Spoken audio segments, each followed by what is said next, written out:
Hey YouTube, welcome to Mike Hedden's Round 2 Woodworks. Special hey to Mom and Dad, love you both, hope you're well. Today I thought I'd show you my do-it-yourself homemade router station stand. I've used a stand, I believe it's a computer stand at one time. You know, I got it from the Salvation Army or Goodwill for like $9, $9.95. Marked down from $14.95. So what I've decided to do is to convert this into a miter saw station with dust control. You know, I like a clean shop, and this miter saw, I mean, it was a whirlwind of dust. So what I've tried to do is collect that dust.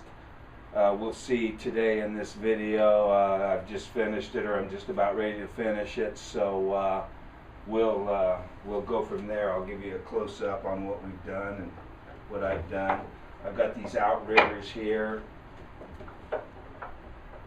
that hold the stock with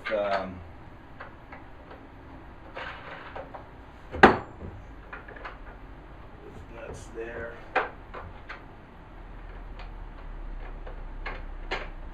So let me give you a closer look at this.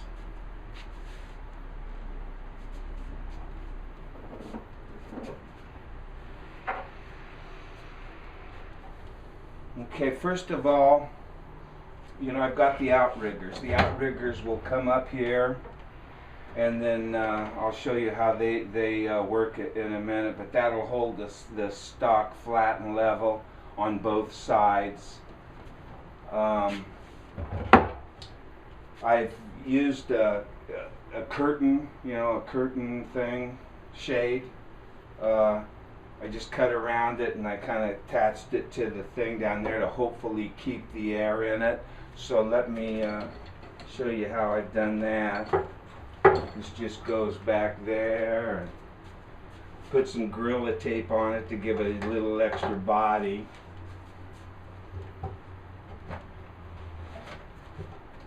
So these I keep in the back. See, this is the right side, yes.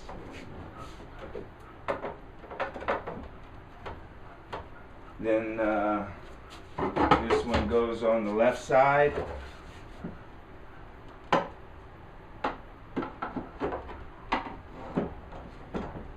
Then you can tighten these up and adjust them to however you know, so they're exactly level and straight. So that's basically what it looks like. The back, if you can see, it's been set up with a 4-inch going into the base, and then a 1.5-inch breaking off to the saw itself. There's a catch basin at the bottom of this. Now those aluminum trays on the side here, what they are is I've got a 30-degree bevel going this way. My saw, when you turn it, it's a sliding miter saw, so I would have had to gone out another 6 inches to clear it on each side, which would have put it out. I built this thing with 2 foot by 4 foot by 1/2-inch plywood. So I wanted to keep it in that area, and if I would have come out farther, and not only that, it makes a much bigger presentation, footprint. So let me see if I can show you inside what this is all about. Okay, I think you can see in there, I've got the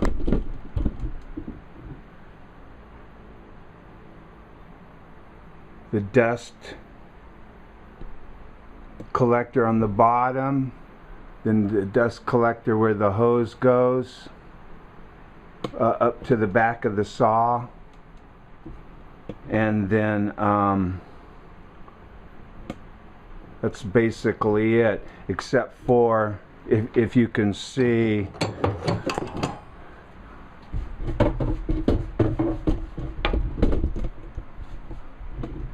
the saw at 45 degrees will go through that. So I wanted to put the little you know, I had to put a hole in the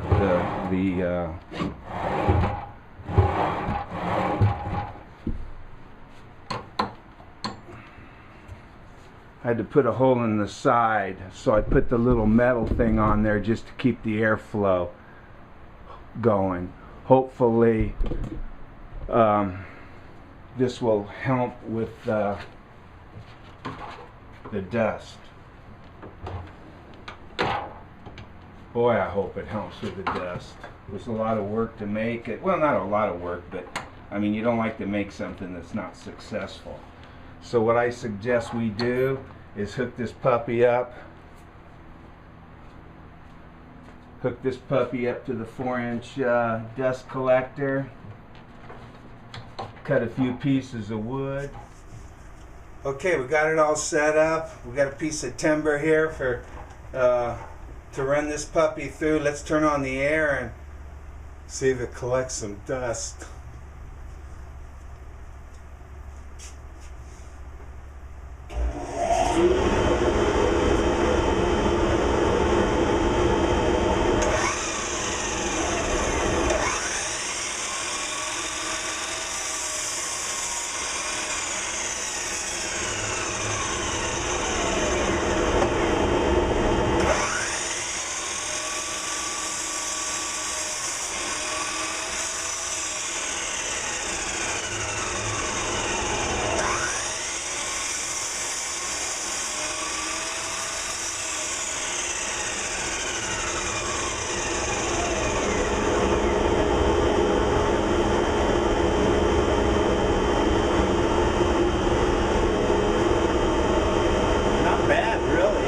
Compared to what it was.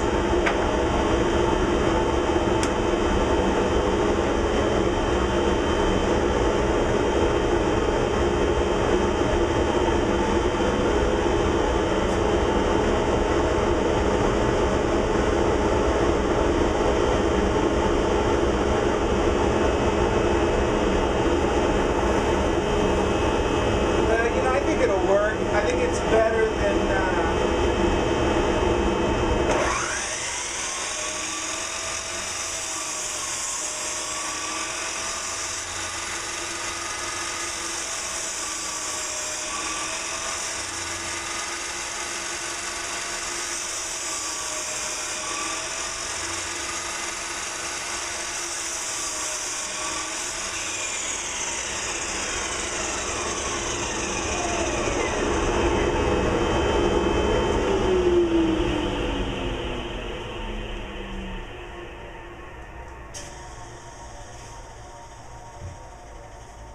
there's a little out here, but not a lot. I mean, I'd have been up to my elbows in it.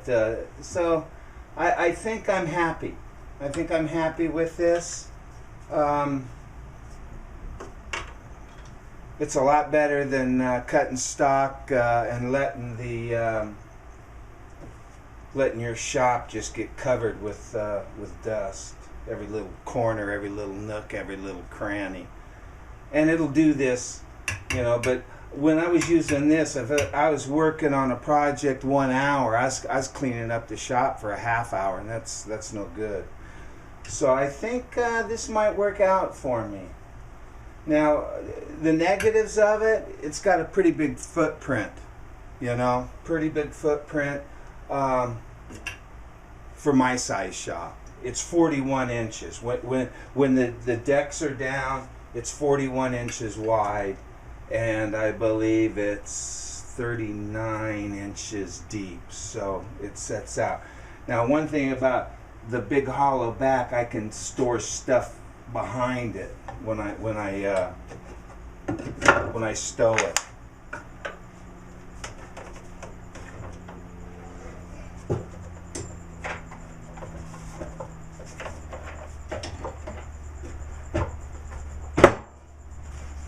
And then I just stow this back in here. And then I will stow it right back in there.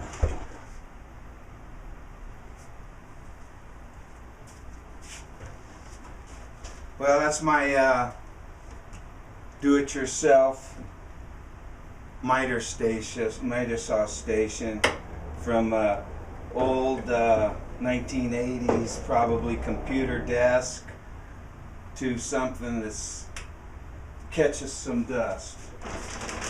You know, I like the amount of dust that it collects. It doesn't collect it all, but instead of collecting 10%, I think it collects the 90%. So I'm happy with that.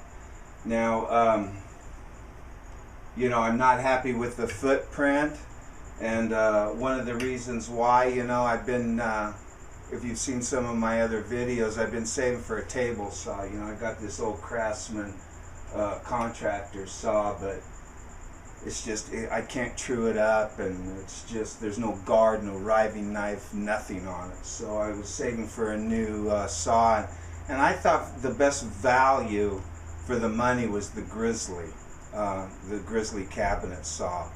You know, for $13.90, for $1,400, you can get a 5 horsepower with all the bells and whistles, and for, I think it's $100 more, you can get the router table attachment on the side. So that's what I've been saving up for, hard saving up for.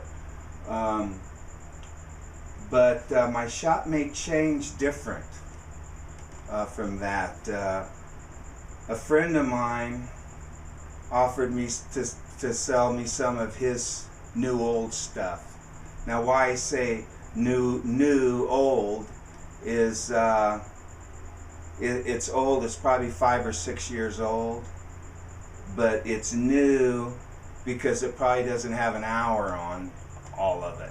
Now, he said he was going to sell me his Delta cabinet saw with the Bessemeyer fence and all that, with an Incra miter saw. He said he paid $2,000 for it. A Delta, a big floor model Delta, I think it's a 17-inch bench, 17-inch drill press. He's going to give that in there. He's also got a DeWalt planer, a 735 planer. Those are $600 right now, all around. I bet you that planer doesn't have 10 minutes on it. And some clamps and some other stuff. So a table saw, a drill press, oh, and a dovetail jig that he said he paid $300 for. So he's going to give me all that for $1,000. $1,000. You know, I was going to take $1,500 and buy a table saw. Now I get a pretty nice table saw and everything. So I don't know how this is going to work out. He just offered it to me. The deal isn't done yet, so check back. By the end of the weekend, this shop may be so full that one of my cars can't come in here, and that's not going to make me happy, but it's going to make me happy for $1,000. So check back, and we'll see where this goes. Thanks a lot, YouTube. Take care.